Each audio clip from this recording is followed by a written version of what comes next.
সাধারণত দেখেছি ইট সিমেন্ট বালু দিয়ে ঘর তৈরি করা হয়, কিন্তু এই ভাই ইনি শুধুমাত্র বোতলের, এগুলো সব কিন্তু প্লাস্টিকের বোতল, এই সবকিছু প্লাস্টিকের বোতলের সামগ্রী দিয়ে তিনি কিন্তু অলরেডি একটি ঘর তৈরি করে ফেলেছেন, এবং সেটা 3টা রুম অলরেডি তিনি কিন্তু এটাকে কি বলে ভাইয়া, পার্টিশন পর্যন্ত কিন্তু অলরেডি তিনি কমপ্লিট করে ফেলেছেন। হ্যালো দর্শক, আসসালামু আলাইকুম, আশা করি সবাই অনেক অনেক ভালো আছেন।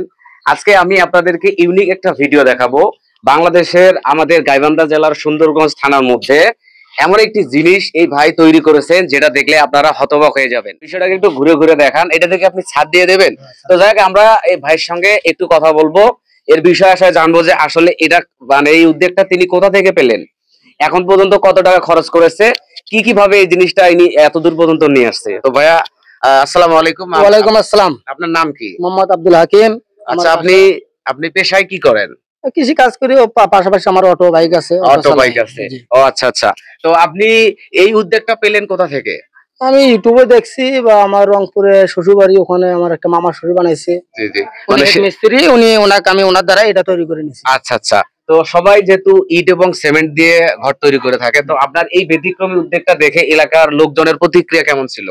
প্রতিক্রিয়া আগে তো মানে খুব খারাপ ছিল, দেখে আগে বলছিল হাজির ছেলেটা পাগল হয়ে গেছে, যে বোতল টোকাচ্ছে দুনিয়ার, মানে অনেক বিভিন্ন ধরনের বিভিন্ন বাজে কথা বলছে। এখন সেই লোকগুলো আবার কি বলছে? ওনারা এখন উপদেশ দিচ্ছে, কয় না ইনশাল্লাহ খুব দেখতেও ভালো যাচ্ছে, পরিবেশটা দূষিত হচ্ছে না, পরিবেশটা বান্ধব একটা বাসা হচ্ছে। তো ইট এবং সিমেন্ট দিয়ে ঘর করলে যে পরিমাণ খরচ হবার কথা, তো এইটাতে কি আপনার টাকা সাশ্রয় হয়েছে বলে আপনি মনে করেন? আমি তো মনে করি, আমি ওই যে একটু পিলার দিচ্ছি তো ছাদ দেবো, এই কারণে আমার একটু খরচাটা বাড়তি। আর আপনারা শুধু যদি আপনার এই যে প্লাস্টিকের বোতল দিয়ে যদি বাসা তৈরি করতে চান, 2 লক্ষ টাকা হলে 3-4টা রুম ইনশাল্লাহ কমপ্লিট হয়। এই প্লাস্টিক গুলো আপনি কোথা থেকে সংগ্রহ করেন? ভাঙড়ির দোকান থেকে নিয়ে এসেছি, হাট বাজারে এলাকায় ভাঙড়ি সেখান থেকে নিয়ে এসেছি। আপনার অনেক পরিশ্রম হয়েছে, তাই না? তো এটা এই যে আপনি বাড়িটা করতেছেন, এটা এখন পর্যন্ত সময় কতদিন লাগছে, মানে কতদিন সময় হলো? রমজান মাস থেকে কাজ শুরু করছি, এখন কাজ শেষ, এই 10-12 দিন মিস্ত্রি চলে গেছে। এখন ছাদের কাজ আছে, তো ছাদ করলে শেষ, বারান্দা দেবো, টয়লেট দিয়েছি বোতল দিয়ে। তো এই বাড়িটা করতে পেরে আপনার এখন কেমন অনুভূতি? খুব, আমার খুবই ভালো লাগতেছে, ভালো লাগতেছে, তাই না?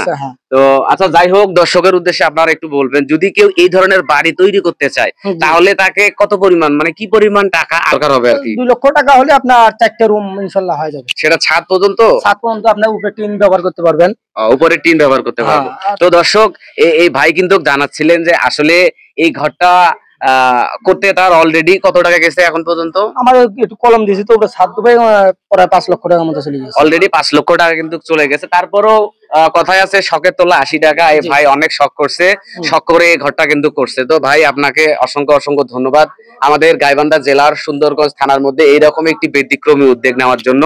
তো দর্শক, আপনারা যদি কেউ এই বাড়িটা দেখতে আসতে চান, তাহলে অবশ্যই কোথায় আসতে হবে ভাইয়ের মুখ থেকে আমরা একটু জানানোর চেষ্টা করব। গাইবান্ধা জেলা সুন্দরগঞ্জ থানা 9 নং পশ্চিম ছাপারডি খানপাড়া আমাদের। এটা হচ্ছে খানপাড়া। তো আশপাশে একটা বিখ্যাত ব্যক্তির নাম বলবেন, যেমন কোন এমপি? ডক্টর কাদের এমপি আছে আমাদের এখানে। ডক্টর কাদের এমপির বাড়ির এখানে এই জায়গাটার নাম হচ্ছে খানপাড়া।